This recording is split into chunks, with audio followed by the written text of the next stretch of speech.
November 18వ తారీఖు మాస శివరాత్రి కృష్ణ అంగారక చతుర్దశి అంటారండి. చాలా విశేషమైనటువంటి రోజు. కార్తీక మాసంలో మాస శివరాత్రి విశేషమైంది అంటే ఈ యొక్క కలయిక ఇంకా విశేషమైనటువంటిది.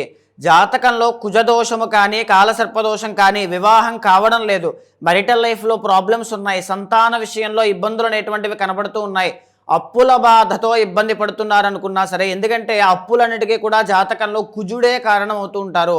అందుకే ఆ రోజున రుణ విమోచన అంగారక స్తోత్రాన్ని 18వ తారీఖున సాయంత్రం పూట 27 సార్లు పారాయణ చేయండి. అప్పుల బాధతో ఇబ్బంది పడేటువంటి వాళ్ళకి తప్పకుండా విముక్తి అనేటువంటిది కలుగుతుంది. ఇదే కాకుండా దగ్గరలో ఉండేటువంటి సుబ్రహ్మణ్య ఆలయానికి వెళ్ళి ఆవు పాలతో అభిషేకం చేయించడం వల్ల భూమికి సంబంధించిన సమస్యలు కానీ, రియల్ ఎస్టేట్ వ్యాపారస్తులకి లాభం పెరగడం కానీ, కోర్టు సమస్యలు కానీ, న్యాయపరమైనటువంటి చిక్కులతో ఇబ్బంది పడేటువంటి వాళ్ళకి ఉపశమనం కలగడం కానీ, విజయాన్ని చూడడం కానీ తప్పకుండా జరుగుతుంది. మాస శివరాత్రి కాబట్టి సాయంత్రం వరకు ఉపవాసం ఉండి సాయంత్రం శివనామస్మరణ 108 సార్లు శివపంచాక్షరి జపము చేసి ఇంట్లో దీపారాధన చేసి తరువాత రోజు స్వయం పాకం దానంగా ఇవ్వండి.